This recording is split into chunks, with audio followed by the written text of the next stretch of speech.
Even the SEALs didn't know her full story. She stood at the edge of the training compound in civilian clothes, clipboard in hand, watching the candidates struggle through Hell Week with the detached professionalism of someone who had seen it all before. To the instructors barking orders and the recruits fighting for survival, Sarah Phoenix Mitchell was just another Navy contractor. A former enlisted sailor who now handled administrative duties and equipment logistics for SEAL training operations. At 51, she moved with the quiet efficiency of someone who had learned to be invisible, her graying hair pulled back in a simple ponytail, and her weathered face showing no emotion as young men pushed themselves beyond what they thought possible. She took notes, checked equipment, coordinated with supply personnel, and went about her work with the same methodical precision that had once made her one of the most effective operators in the United States military. But when Admiral James Harrison arrived for his quarterly inspection of the Naval Special Warfare Training Center, when his experienced eyes fell on the woman with the clipboard and recognition hit him like a physical blow, everything changed.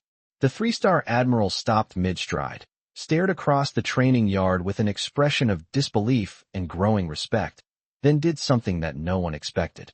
He saluted first. "Good to see you again, ma'am," Admiral Harrison said, his voice carrying clearly across the compound despite the chaos of training operations around them. The entire camp froze. Instructors stopped shouting. Recruits paused in their exercises. Because admirals don't salute contractors. They don't show that level of deference to civilian employees. Unless they know something that everyone else doesn't.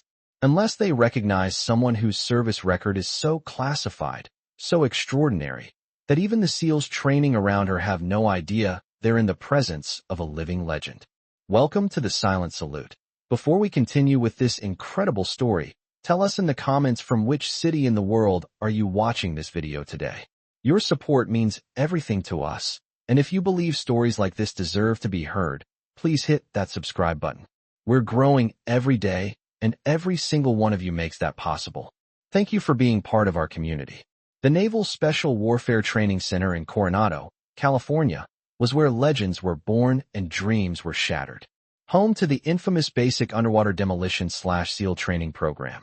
It was a place where only the most elite warriors earned the right to wear the trident pin that marked them as members of America's premier special operations force. The compound hummed with constant activity as instructors pushed candidates beyond their limits, testing not just their physical capabilities, but their mental resilience and unwavering commitment to the mission. Hell Week was in full swing, that brutal 5.5-day ordeal that separated those who merely wanted to be SEALs from those who were willing to sacrifice everything for the privilege. Candidates were running on less than 4 hours of sleep total, their bodies pushed to the edge of collapse, their minds frayed by constant pressure and the ever-present threat of being dropped from the program. Sarah Mitchell had been working at the training center for 3 years, ever since her retirement from active duty and her subsequent struggle to find meaning in civilian life.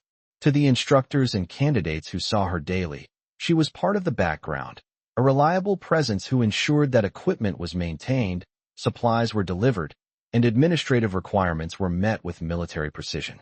But Sarah carried secrets that would have shocked even the most experienced SEALs if they had known. The unassuming woman with the clipboard had spent 15 years in special operations units that officially didn't exist, participating in missions that would never be acknowledged, earning commendations that would never be publicly displayed. She had operated in places that most people couldn't find on a map, undercover identities that had been buried so deeply that even she sometimes forgot who she used to be. Most importantly, Sarah had been part of the military's most classified program, a joint special operations unit that had pioneered the integration of female operators into direct action missions more than 2 decades before the official policy changes that allowed women to serve in combat roles. She had been a test case, a proof of concept, a soldier whose very existence challenged assumptions about gender, capability, and the nature of modern warfare. Sarah's military career had begun in 1992, when she enlisted in the Navy at age 19. She was smart, athletic, and possessed of a quiet determination that impressed her instructors during basic training. But more than her physical capabilities, Sarah had an intuitive understanding of tactics and an almost supernatural ability to remain calm under pressure that marked her as special operations material. After completing her initial training as a Navy corpsman, Sarah volunteered for advanced medical training and eventually found herself assigned to a forward surgical team that supported special operations missions. It was dangerous work that required her to provide medical care in hostile environments, often while under enemy fire. But Sarah thrived in the chaos, her steady hands and clear thinking saving lives in circumstances that would have broken lesser soldiers. It was during her third deployment that Sarah was approached by a recruiter for a program that didn't officially exist. The military was experimenting with female operators in special operations roles, using small teams to test concepts and capabilities that might eventually change the nature of how America fought its wars. Sarah's combination of medical training, tactical awareness, and proven performance under fire made her an ideal candidate. The selection process was unlike anything in the conventional military. For 6 months, Sarah was put through physical and psychological tests that pushed her beyond anything she had experienced. She learned advanced combat techniques, specialized weapons systems, infiltration and exfiltration methods, and the complex skills required for deep cover operations.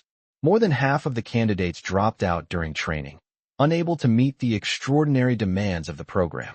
But Sarah not only survived the selection process, she excelled.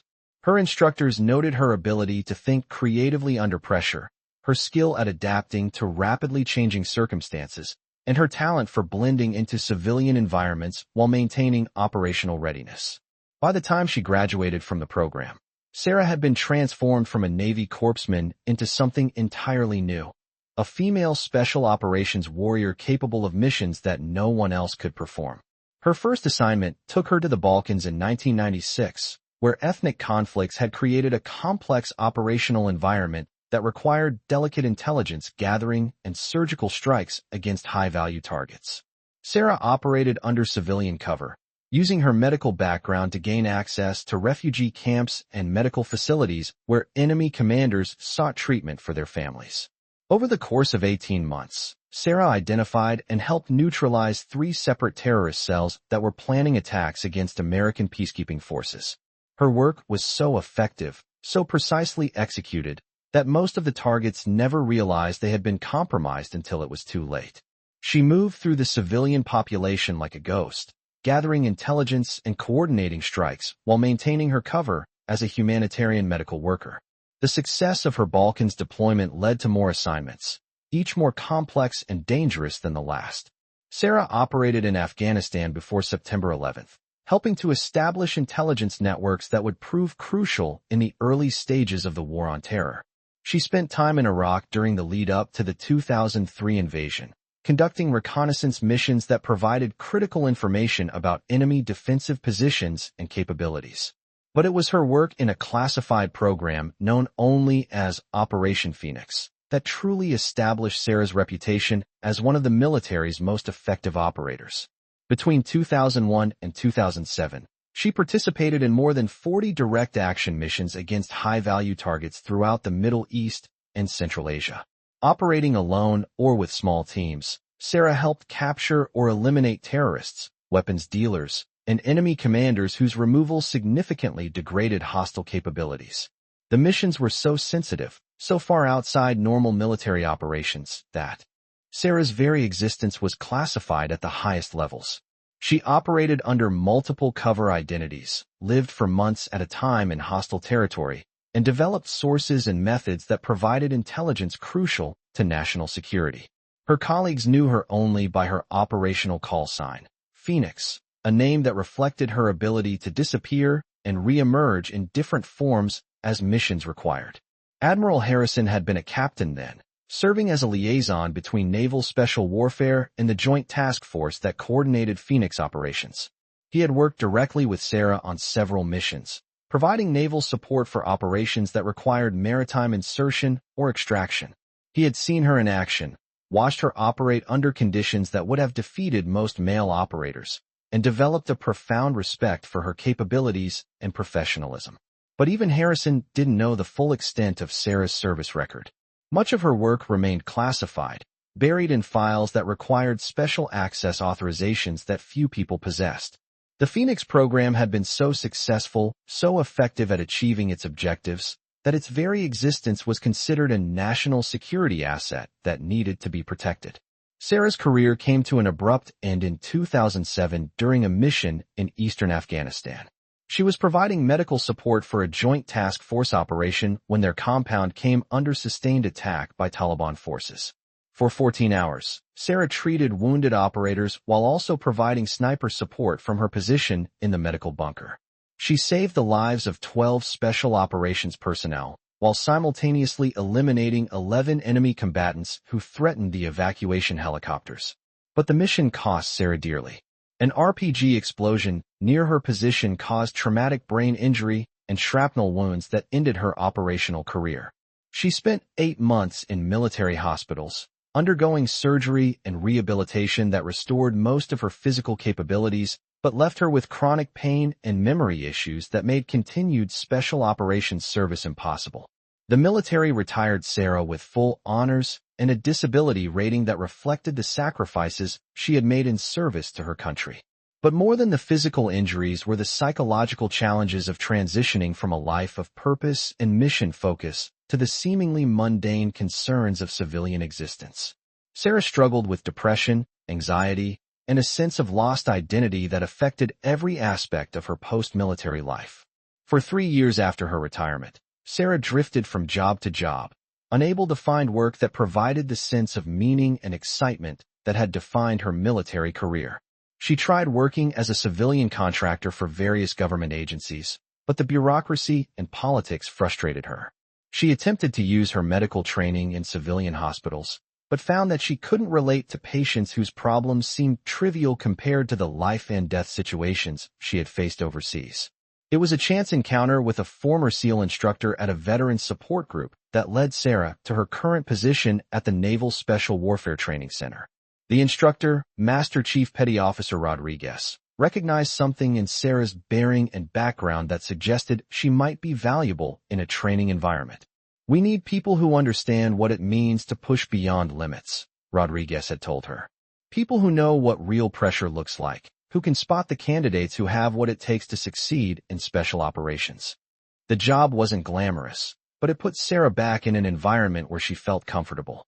The discipline, the sense of mission, the presence of warriors who understood sacrifice and commitment, it all helped to fill the void that civilian life had created. She wasn't operating in hostile territory anymore, wasn't conducting classified missions, but she was contributing to the development of the next generation of special operations personnel. For 3 years, Sarah had worked quietly in the background, observing candidates and supporting training operations while maintaining the anonymity that her classified service record required. The instructors knew she was a veteran, but they assumed she had served in conventional Navy roles, perhaps as a corpsman or logistics specialist. None of them suspected that the quiet woman with the clipboard had participated in some of the most classified and successful special operations missions of the past 2 decades. The morning of Admiral Harrison's inspection visit began like any other for Sarah. She arrived at the training center at 0530, reviewed the day's training schedule, and began her rounds of the various training areas. Hell Week was in its 3rd day, and the candidates were showing signs of extreme fatigue and stress that would test their psychological resilience as much as their physical endurance. Sarah moved through the compound with practiced invisibility, checking equipment, coordinating with instructors, and taking notes on candidate performance that would be included in her administrative reports.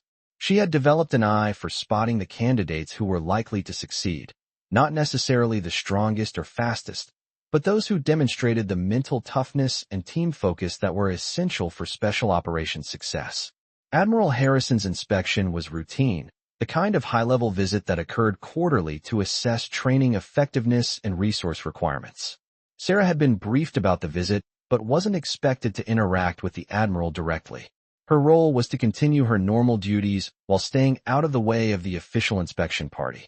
But as Harrison toured the training facilities with his entourage of staff officers and senior enlisted personnel, his attention was drawn to a familiar figure moving efficiently through the background of the training operations. At first, he wasn't certain. The woman with the clipboard looked older, her hair was different, and she was wearing civilian clothes rather than the tactical gear he remembered. But as Harrison watched her move through the compound, observing her unconscious tactical awareness and the way she positioned herself to maintain situational awareness while appearing to focus on mundane administrative tasks. Recognition dawned on him with stunning clarity. He was looking at Phoenix. The realization hit Harrison with the force of a physical blow. Sarah Mitchell, the unassuming Navy contractor who handled logistics and administration for SEAL training, was the same woman who had conducted some of the most successful special operations missions in recent military history. The quiet administrator was the legendary operator whose briefing slides had been marked "Eyes Only," and whose mission reports had been read by presidents and cabinet members. Harrison excused himself from his inspection party and walked across the training yard towards Sarah, his mind racing as he tried to process the implications of her presence at the training center. As he approached, Sarah looked up from her clipboard, and their eyes met across the compound. In that instant, Sarah knew that her carefully maintained anonymity was about to be shattered. She could see the recognition in Harrison's eyes, the understanding that he knew exactly who she was and what she had done. For a moment, panic flashed across her face as she considered the consequences of exposure, the possibility that her quiet life would be disrupted by unwanted attention and questions she couldn't answer. But Harrison's reaction was immediate and unmistakable. Without hesitation, without consideration for the watching eyes of his staff or the SEAL instructors nearby, the three-star admiral snapped to attention and rendered the sharpest salute of his career. The effect was immediate and electric. Conversations stopped throughout the compound as instructors and candidates turned to see what had caused such a formal display of respect. Harrison's staff officers looked confused, unsure why their admiral was saluting a civilian contractor. But Harrison's focus was entirely on Sarah, his expression showing a mixture of respect, gratitude, and professional admiration. "Good to see you again, ma'am," Harrison said, his voice carrying clearly across the training yard. "It's an honor to have you here." Sarah stood frozen for a moment, overwhelmed by the public recognition of her service and the implications of Harrison's acknowledgement. Slowly, automatically, she returned the salute with the precision of someone whose military bearing had never truly left her. "Admiral," Sarah replied, her voice steady despite the chaos in her mind. "Good to see you too, sir."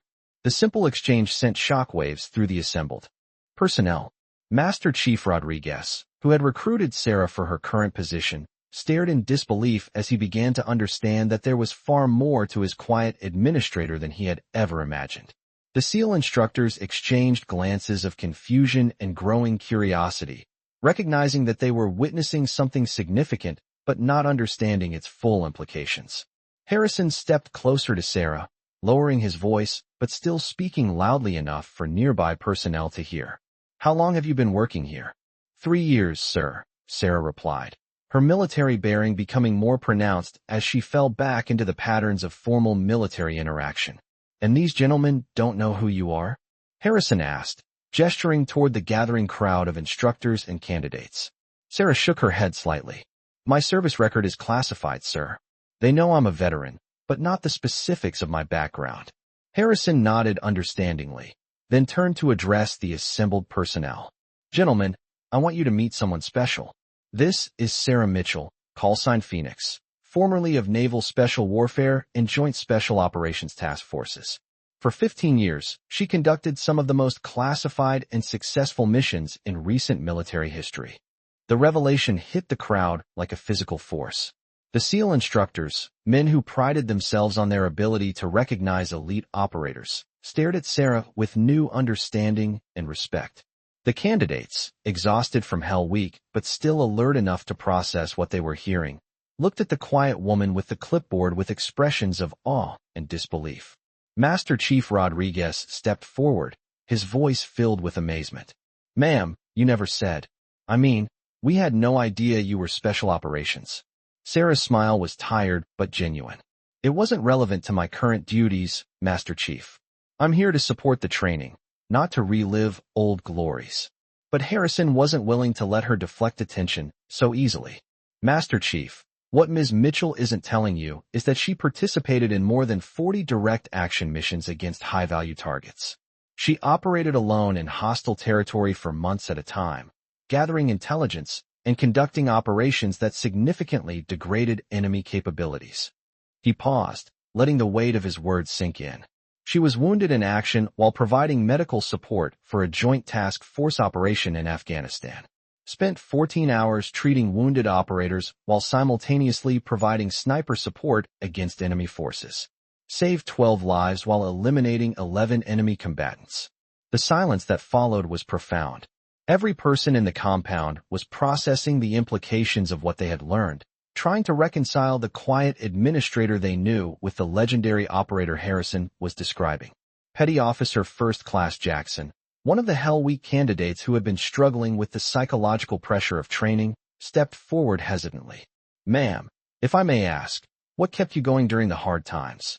How did you push through when everything seemed impossible?" Sarah studied the young sailor's face, seeing something of herself in his exhaustion and determination. "The same thing that will keep you going through Hell Week," she replied. "Understanding that the mission is bigger than yourself, that your teammates are depending on you, that quitting isn't an option when lives are on the line." She gestured toward the other candidates. "You're not here just to prove you're tough enough to be a SEAL. You're here to prove you're reliable enough for other people to trust their lives to you. That's what special operations is really about, being the person others can count on when everything goes wrong." Another candidate, Seaman Apprentice Williams, raised his hand tentatively. "Ma'am, how did you deal with being the only woman in special operations? How did you prove yourself?" Sarah's expression grew more serious. "I didn't set out to prove anything about women in combat. I set out to complete my missions and bring my teammates home safely. The rest was just noise." She paused, choosing her words carefully. "But I will tell you this, being underestimated can be an advantage. When enemies assume you're not a threat because of your size or gender, when they dismiss you as unimportant, you can accomplish things that a more obvious operator might not be able to do." Admiral Harrison stepped forward again. "What Ms. Mitchell is too modest to mention is that her gender wasn't just irrelevant to her success. It was often crucial to it. She could operate in environments and access targets that male operators couldn't approach. Her ability to blend into civilian populations, particularly in conservative societies, made her uniquely valuable." He looked directly at Sarah. Phoenix wasn't just a successful operator despite being a woman. She was successful because she was a woman who understood how to use every tool at her disposal to complete the mission. The conversation continued for another 20 minutes, with candidates and instructors asking questions about Sarah's experience and seeking advice on everything from tactical techniques to career development. Sarah found herself opening up in ways she hadn't done since her retirement, sharing stories and insights that she had kept locked away for years. As the formal inspection concluded and normal training operations resumed, Harrison asked Sarah to walk with him privately. They moved away from the crowd, finding a quiet corner of the compound where they could speak without being overheard. "Phoenix," Harrison said, using her operational call sign for the first time in years, "why are you here? Why are you working as a contractor when you could be teaching at the War College or consulting for think tanks?" Sarah was quiet for a moment before answering. "Because this feels like home, sir. These young sailors remind me why I served in the first place. Being around warriors who understand sacrifice and commitment, it helps fill the void that civilian life created." Harrison nodded understandingly. "Have you considered returning to active duty? There are positions in Special Operations Command that could use your experience and expertise." "I thought about it," Sarah replied. "But my injuries, my age, the classified nature of my service record, it would be complicated. Besides, I like what I'm doing here. Training the next generation, helping them understand what real service looks like. What if I told you there was a way to do both?" Harrison asked. "What if I could offer you a position that would let you continue working with trainees while also utilizing your operational experience at a higher level?" Sarah looked at him with interest. "What kind of position?" "Director of Special Operations Training Development," Harrison replied. "A civilian position with significant authority over curriculum development and instructor training. You'd be responsible for ensuring that our training programs reflect the latest operational realities and that our instructors understand the full spectrum of modern special operations missions." The offer was tempting, representing a chance to have greater impact on the development of special operations personnel while maintaining her connection to the training environment she had come to value. But Sarah also understood the complications that would come with a higher profile position. "Would my service record remain classified?" she asked. As much as possible, Harrison assured her. But your operational experience would need to be acknowledged to some degree. You can't effectively develop training programs without drawing on your background, and the instructors would need to understand your credentials to accept your authority. Sarah considered the offer carefully. For 3 years, she had been content to work in the shadows, contributing to the mission without seeking recognition or advancement. But the encounter with Harrison had reminded her of the broader impact she could have, the ways her experience could benefit the entire special operations community. I'll need some time to think about it, she said finally. Of course, Harrison replied. But don't take too long. The community needs people like you in leadership positions. Your experience, your perspective, your understanding of what it takes to succeed in the most demanding operational environments. It's too valuable to waste on administrative duties.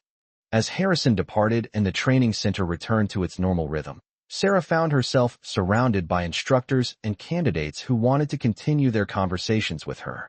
The revelation of her background had transformed her from an invisible administrator into a figure of respect and curiosity.